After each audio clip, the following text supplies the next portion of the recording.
Olá, bom dia, tudo bem? O Auto Esporte de hoje, abaixa a capota. Bruno, aqui a gente tem dois modelos que dá para ver bem a diferença entre um conversível e um cabriolé.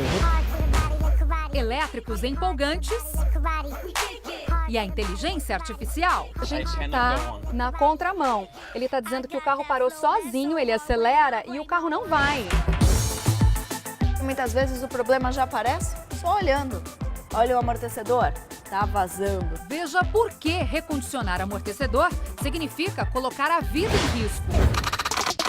Em alguns casos, a central multimídia pode estar dentro do bolso. Multimídia e conectividade em carros compactos.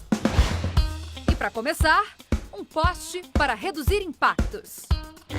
Sabe aquela história? Motorista, olha o poste, não é de borracha, estamos quase lá. É de plástico. Plástico e fibra de vidro, substituindo os tradicionais metal, madeira e concreto. Mais segurança para o motorista e menos danos para o veículo. Uma tecnologia que vai salvar a vida de fato. Diante de um sistema que realmente tem esse potencial de salvar vidas. Essa é a grande vantagem dele. O nome é difícil. Poste colapsível. Chamado assim porque quem entra em colapso é o próprio poste e não o carro. Vamos bater? Vamos embora. Bora!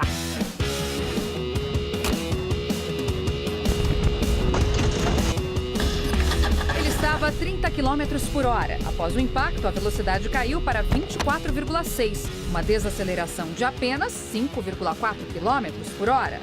Em caso de postes de aço, a desaceleração é bem mais brusca. O carro para e o motorista sente mais o impacto, podendo até se ferir. Os postes de plástico sofrem o que chamamos de deformação controlada. Na prática, é isso aqui.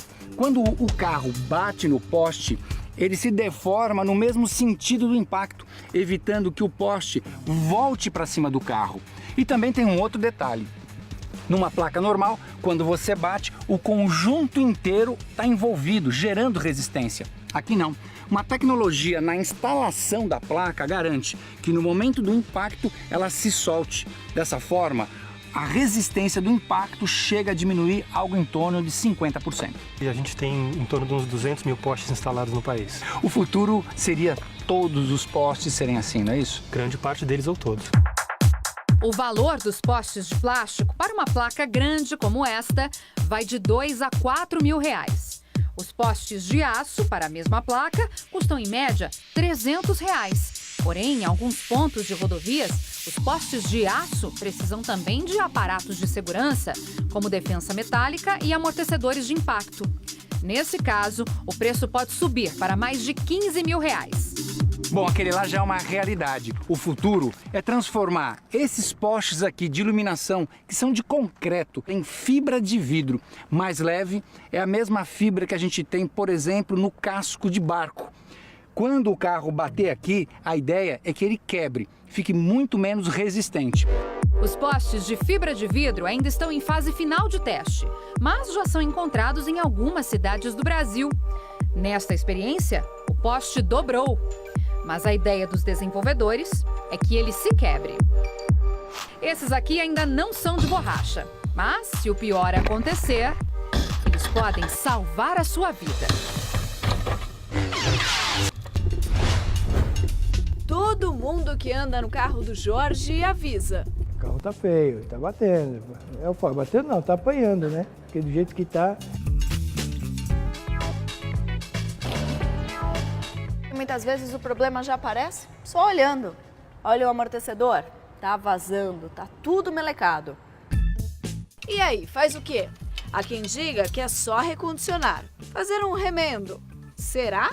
Passei numa oficina, o cara só deu uma olhada e falou, ó, deve ser amortecedor, dá para recondicionar. Eu vejo que muita pessoa faz, né? Mas eu fiquei meio em dúvida, deixei para lá. Amortecedor não tem conserto, é descartável e estragou, tem que trocar. O fabricante não fornece peças, componentes separados do amortecedor para você trocar. Então como que vai fazer um recondicionamento se você não tem peças de substituição? Tem gente que só pinta, troca o óleo. Fura em cima, fura embaixo, troca o óleo, mas não fica seguro, né? Ou seja, ele vai foge pagar das por um especificações. serviço e vai ter que depois refazer. Então, mão de obra, né? Esse é o alerta. No carro do Jorge, o óleo que vai dentro do amortecedor, aos poucos ia embora. Estava mais do que na hora de trocar os 4. O selo estava estourado por fadiga, por uso, né? Já está com mais de 110 mil quilômetros, né? Já tinha um desgaste já bem acentuado.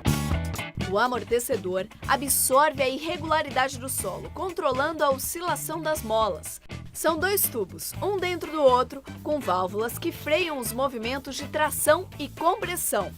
Quando eles falham, todo mundo sente. Sabe como? Pulando dentro do carro, perde estabilidade, desgasta o pneu de forma irregular. Faz barulho, balança tudo o carro. A troca é simples. Todo o kit da coluna do amortecedor é desmontado numa bancada. Mola, batente, rolamento. Aí sai amortecedor velho, entra o novo e volta tudo pro carro. A vida útil dos amortecedores está totalmente ligada ao jeito do motorista dirigir e, principalmente, aos lugares por onde ele passa. A tecnologia ajuda sim no sentido de durabilidade, só que a pavimentação faz o caminho inverso. A troca dos amortecedores tem sido um pouco mais frequente do que quando você tem uma pavimentação em ordem. E ó, amortecedor novo também pode estourar. Às vezes provocado por buraco, impactos, estoura o retentor do amortecedor ou a válvula interna. Isso faz com que o amortecedor jogue óleo para fora e perca a ação. Manter rotina de alinhamento e balanceamento ajuda na prevenção. Evitar entrar de lado nas lombadas e valetas também. O sistema trabalha com bandejas e tudo mais. Para você não sobrecarregar aquele conjunto, você passa com as 2 rodas na mesma altura, o sistema trabalha de forma mais harmônica, né? Fechando a conta, para recondicionar, pediram R$600 para o Jorge. Para trocar os 4, ele gastou 800, mas viu o selo do Inmetro em todos e ficou tranquilão. Melhor trocar, colocar novo que tem mais garantia, né? Daqui a pouco, o grande desafio dos carros elétricos continua sendo a autonomia. Telas cada vez mais versáteis. Em alguns casos, a central multimídia pode estar dentro do bolso. E as diferenças entre um Targa, um conversível e um cabrio.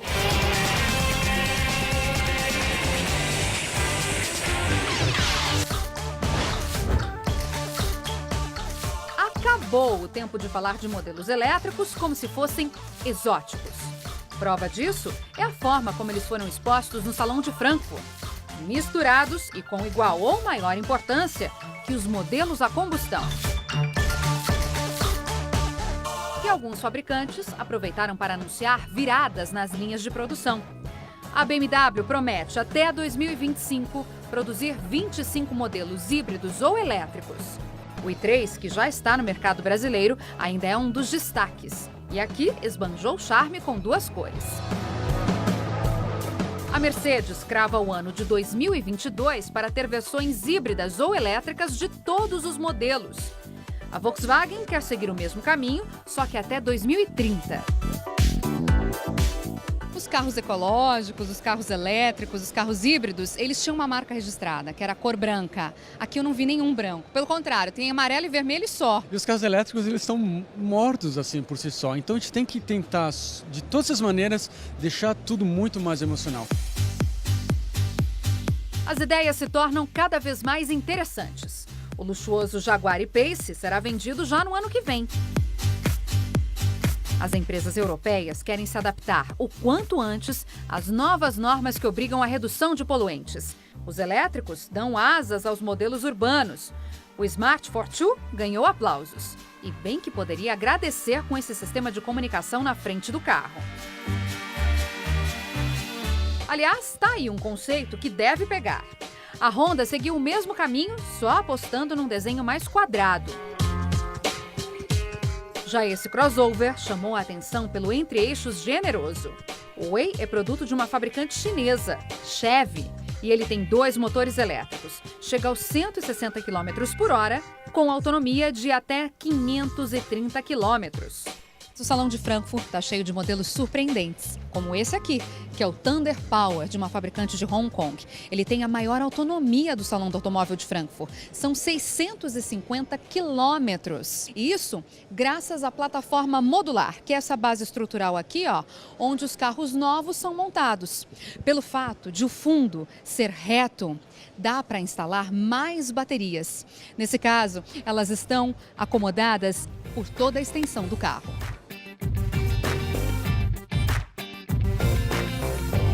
Mas ao bater o olho nessas alternativas, aparecem dúvidas sobre outros desafios, como aumentar o número de estações de carga pelas cidades e como descartar as baterias. São dois deles.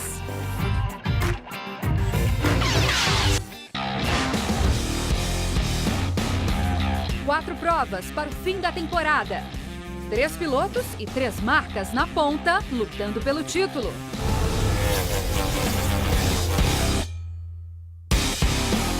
Os duelos e ultrapassagens estão empolgantes. Na Espanha, na prova de Aragão, Valentino mostrou que está recuperado da cirurgia. Aqui a disputa é com o companheiro Maverick Viñales.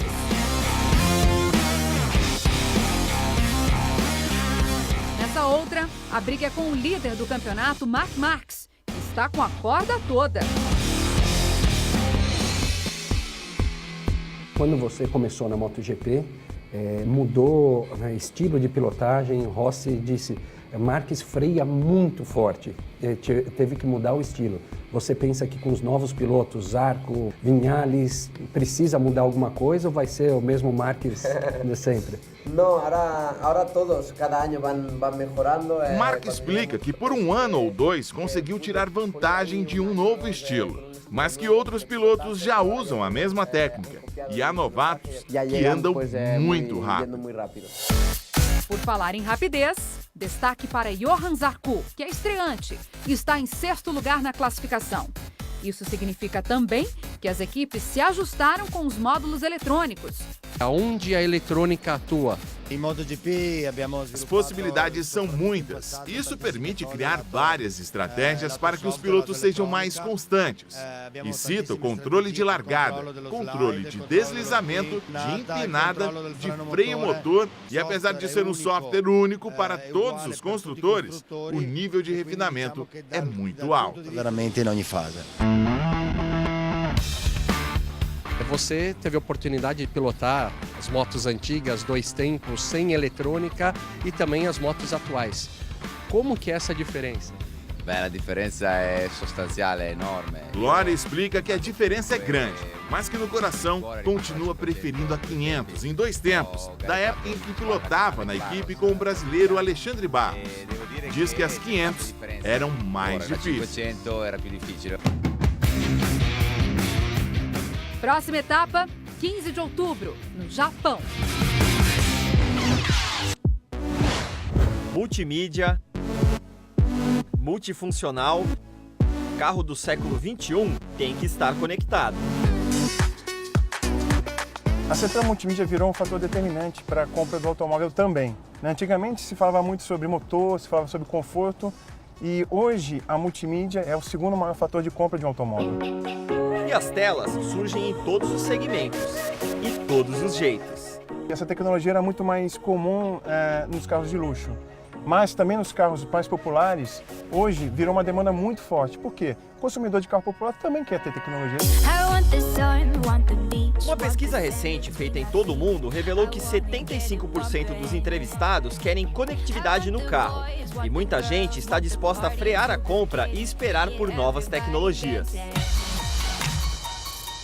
Cada marca investe em sistemas próprios e todos buscam um objetivo. Se o ambiente do celular está dentro do carro, ele consegue ter muito mais facilidade para acessar as funções que essa central é capaz de oferecer para ele. Então, a posição dos botões, a lógica das funções, tudo isso fica muito mais claro e é muito mais intuitivo, né? Essa é a palavra certa. Se você tem mais familiaridade, você tem menos distração, mais segurança no trânsito. Em alguns casos, a central multimídia pode estar dentro do bolso. Para isso, é necessário ter um aplicativo instalado no celular, então parear ao sistema de som do automóvel. Tem até um lugar só para ele aqui no painel. A conexão é via Bluetooth e o sistema está disponível para o carro que sai de fábrica sem uma tela fixa no painel. Através do aparelho é possível acessar o navegador e até acompanhar dados em tempo real do automóvel, como consumo e temperatura do motor. Para buscar uma pessoa na agenda, basta desenhar a letra inicial do nome. Um sistema parecido é esse aqui, mas com direito a dispositivo. Por conta da segurança, essa tela não é sensível ao toque. Todos os comandos da central multimídia é feito aqui no console, através desses botões e também desse mousepad. Com a ponta dos meus dedos, eu posso escrever um destino de navegação. E é bom acompanhar essas mudanças, porque conectividade hoje valoriza até o seminovo. O Auto Esporte volta já! Ele virou a cabeça e o carro desacelerou, ao ponto de quase parar. Novas experiências com autônomos. E os tipos de conversíveis. Sobra estilo e muita esportividade.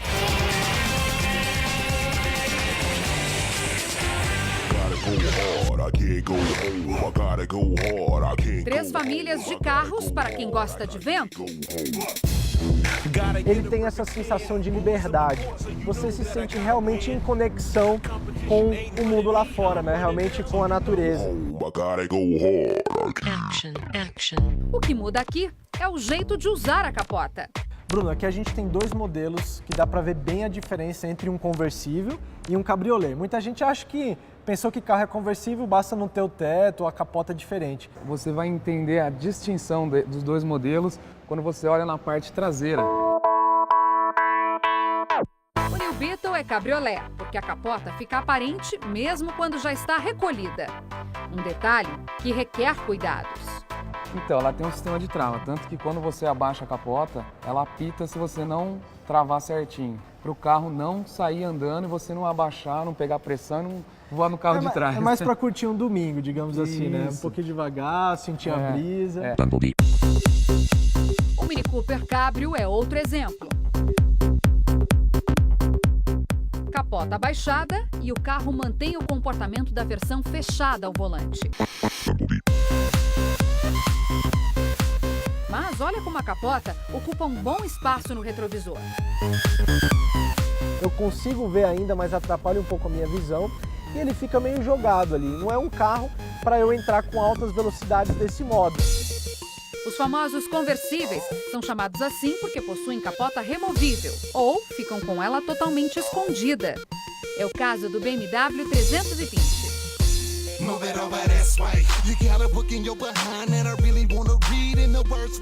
É uma tecnologia hoje, né, mais aprimorada, que faz com que o vento não atrapalhe e não atrapalhe também a estética, né, o visual o design do carro, Exatamente. Esse aqui, pelo fato da capota ter que recolher e entrar aqui num compartimento e essa tampa meio que faz parte do design do carro, significa que é um sistema um pouco mais complicado também, né? Ela é bem mais complexa porque tem muitos sensores, né?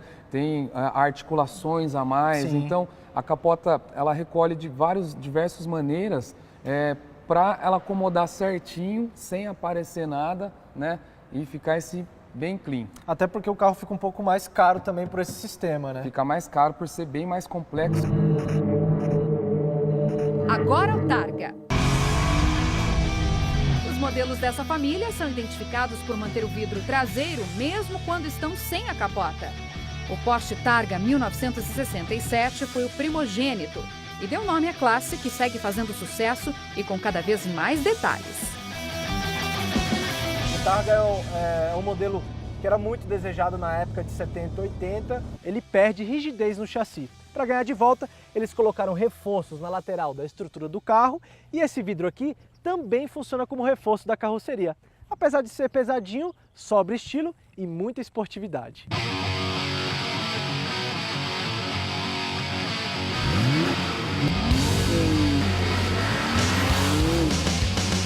Vai conduzindo aqui, passando nas curvas e realmente ele continua ágil, como os 911 Coupé, né, os esportivos de teto rígido, né? Cabriolé, conversível ou Targa? Agora, você já pode escolher o seu favorito.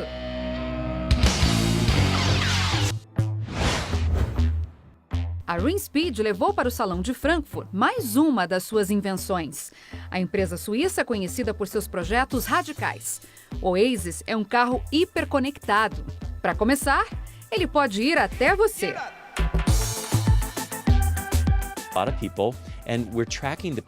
Um dos executivos da empresa que fez a automação do carro explica que o veículo conectado reconhece a presença das pessoas pelo sinal do celular que elas carregam. Assim, o Oasis identifica, por exemplo, se tem gente para atravessar a rua ou se um ciclista está por perto. A conectividade não é irrestrita. A inteligência artificial define até se o momento é adequado ou não para atender uma ligação telefônica. E se recusar, logo que possível, pergunta aos ocupantes do veículo se a pessoa deseja que retorne o telefonema. Esse executivo me explica que os carros autônomos vão exigir cuidados até contra hackers. Por isso, nem pensar em conectar um pendrive desconhecido. Isso pode causar problemas como as portas travarem ou o assistente de frenagem não funcionar. Ele explica que já existe tecnologia segura, mas ainda é preciso mais cooperação entre indústrias e governos. As experiências das empresas de autopeças com veículos autônomos têm sido intensas. Nós vamos rodar agora no Vision Zero. E é interessante ver como agem os sistemas de segurança. Aqui na frente tem uma câmera de monitoramento e, através de raios infravermelho, ela percebe que o motorista ficou desatento. Então, por exemplo, ele virou a cabeça e o carro desacelerou, ao ponto de quase parar. Ele acabou de ativar um sistema que o carro, mesmo andando reto, ele dá uma viradinha assim, um pouquinho para a direita, um pouquinho para a esquerda. E isso é para evitar a monotonia, ou seja, para manter o condutor, mesmo no modo autônomo, mais atento. Agora a gente vai tentar entrar numa via contramão e o carro não vai deixar, quer ver? O carro parou sozinho, ele acelera e o carro não vai. E ele só volta a funcionar agora se o motorista dá marcha ré. E Wilson, como é que funcionam esses sistemas? Olha, esses sistemas fazem com que os veículos possam ver, pensar e agir. Ver através dos radares e dos sensores, o pensar através de um cérebro, vamos dizer assim, artificial, que substitui o cérebro humano, e agir através de sistemas mecânicos inteligentes, que possam realmente tornar todas as definições que o cérebro tomar em ações. Só mesmo assim para se pensar em modelos tão arrojados como o Syngos da Renault. Ele é todo focado em possibilitar atividades que não sejam dirigir. Assim como o Oasis. E por hoje é só. Quer ver de novo ou curtir outras matérias do Auto Esporte? Vai lá no Globoplay. Para você um bom domingo e um ótimo mês de outubro. Beijo, tchau!